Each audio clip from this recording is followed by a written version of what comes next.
Another crazy day. We've got red all over the place. It's all about the trade wars. It's all about politics, tariffs, and international back and forth sniping. To a small degree, it's about the old days, earnings and fundamentals and revenue and things like that. And maybe it'll be more so as the week wears on. But I guess the latest, macro event was the president saying he's going to get rid of Powell, lickety split, even though ostensibly he's not able to. And that freaked people out because the market doesn't like unpredictability. They don't want a politically driven Fed. And so the whole world has been fleeing from U.S. stocks. And the only thing going up steadily is the one thing that I've steadfastly been a fan of, gold. Lifetime highs every day. And it's discomforting for me because, one would think I'd be celebrating now. I'm having a great day. Everything that I've been talking about is transpiring, but it's awkward because I never know what announcement's going to come. I try to think, what could it be? What announcement could they surrender more vigorously than they have already? Could maybe the cabinet get a few more divorces under their belts in their personal lives? I don't know. I don't think that would affect anything. I'm honestly not sure what could be announced. I suppose one could say, well, Powell could roll out emergency interest rate cut. Well, we're all humans, even Powell, and he's probably not really inclined to do that given the things said about him. Because then we're like, I don't think we'll really help that guy out. So, I'm not sure. But I will say this, last week, which in retrospect, basically the open of last week, which was in the throes of, exemptions, China exemptions, was the peak.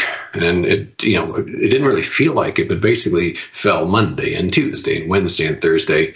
Then we had our 3-day weekend and then collapsed today.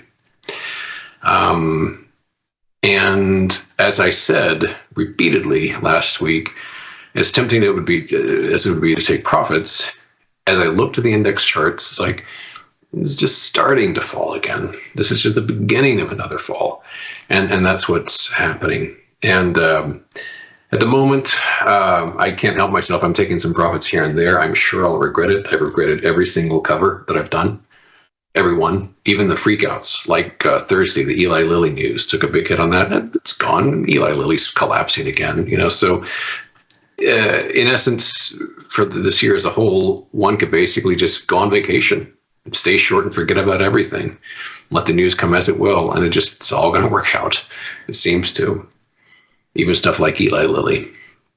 Having said all that, I've got some charts for you, as I always do. And so let me look at a few of them and kind of see what's cooking out there. Stocks are falling like crazy. But major support is nowhere near at this point. Here's the spider. It's been just pitch perfect. We've got a series of levels here, and you'll see this in chart after chart of resistance. And so we had our, the low here, because it's all about kind of what happens over the weekend. So this low here was after the weekend of China triple-digit tariffs. This giant green bar was the surrender by the White House, and then just kind of digested that a bit, and then this peak here was the extra surrender of saying, well, there's exemptions, you see, to China, the one country left that we're going to tariff. And that's been slipping from there like so. But we're, I'm not going to get uncomfortable with support until we reach this trend line, which itself might not even hold. The diamonds, the Dow is down like quadruple digits again. We have cut below this very long trend line again, as we did back here.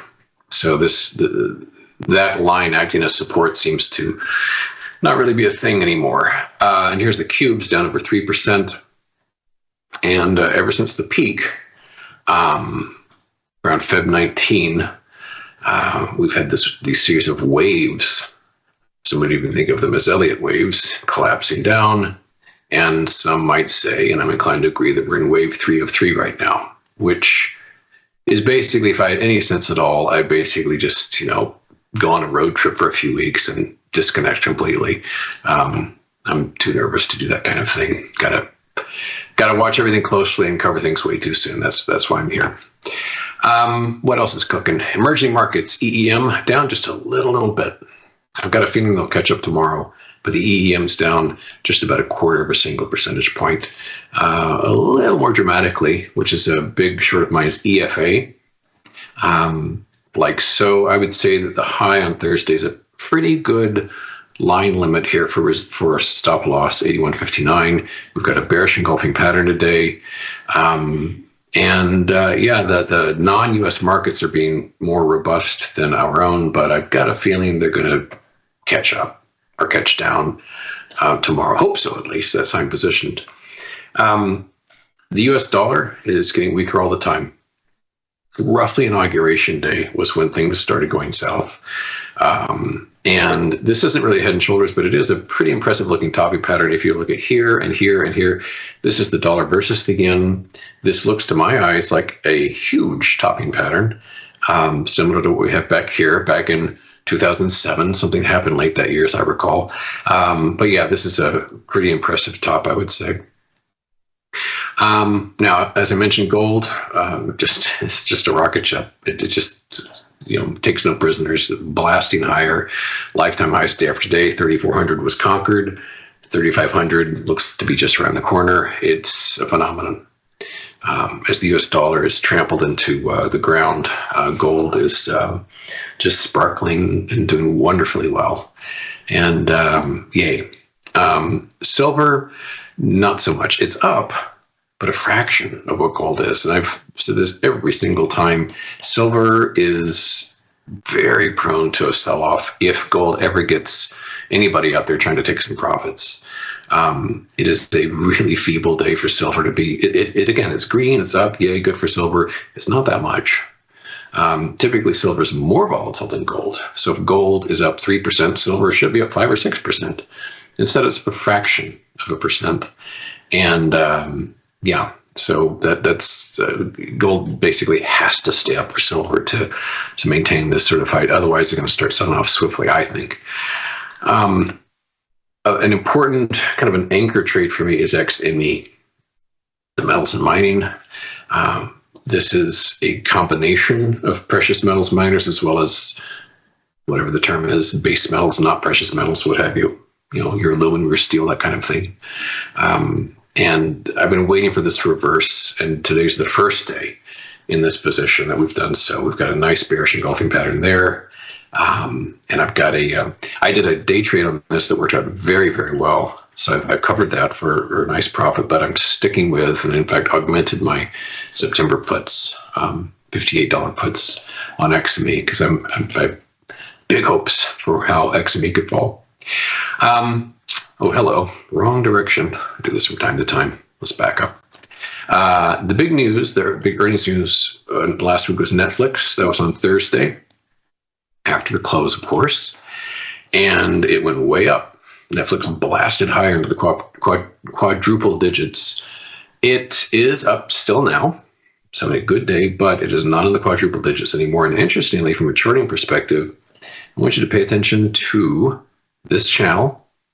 In particular, the midline, that is the exact division point of that channel. Let's zoom in nice and tight. How about that? Look at that. Today's top, just about a perfect tag of that. So I would say that that midline represents strong resistance at this point. I don't think Netflix is going to go up any higher than it did at today's peak in the foreseeable future. NVIDIA is falling, down almost 6%. Semiconductors continue to be quite weak. Stair-stepping down in a series of lower lows and lower highs. And more broadly, SMH is down, although not quite as much as NVIDIA itself. But SMH, its lifetime peak was last July, which feels about 40 years ago or so. Then the peak after that this year was in January, almost, well, it would have been on Inauguration Day if we were open, but close to that. And it's been falling ever since. Bang, bang, bang, bang, lower lows, lower highs. Just a cascading tumble. So that's pretty cool.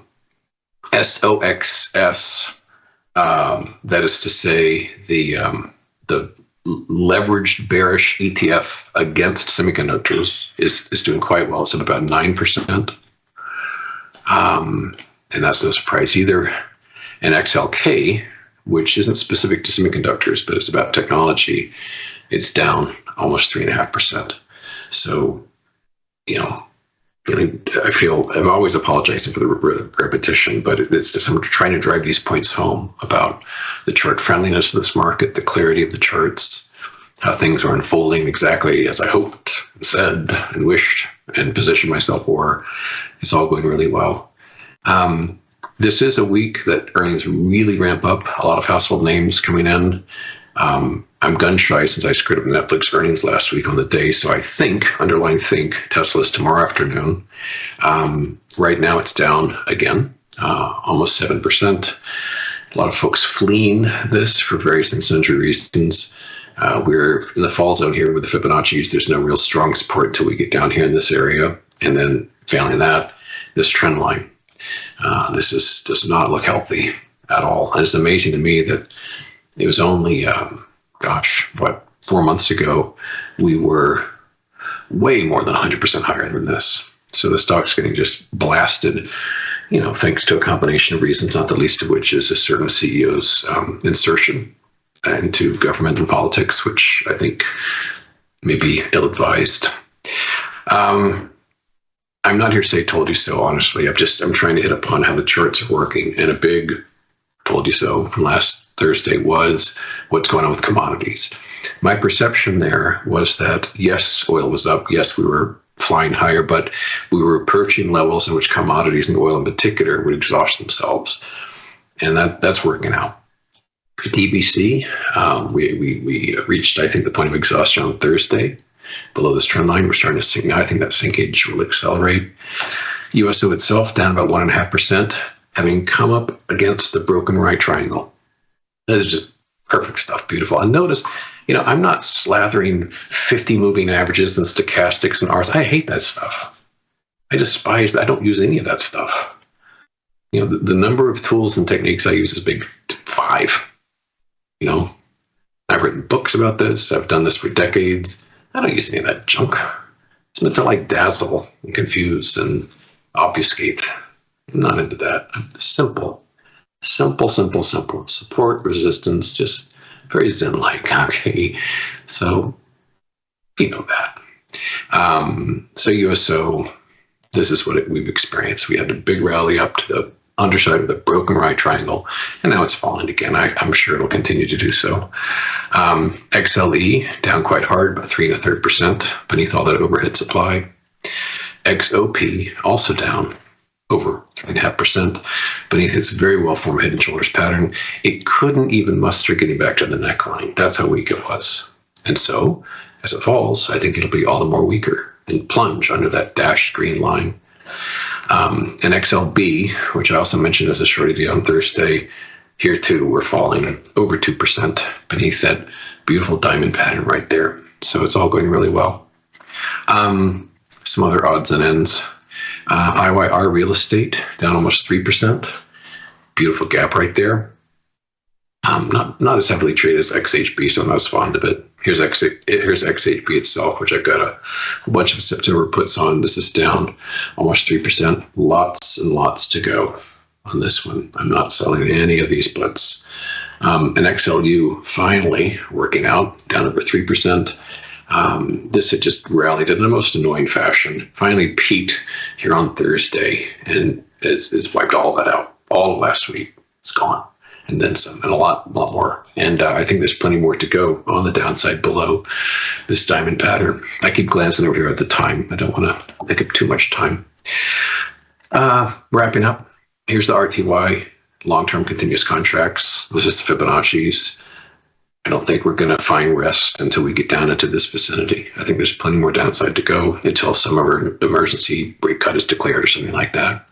And then finally, the ES. You've seen this a number of times. On the one hand, we are at or maybe just a little bit below major Fibonacci support on the ES and on the NQ.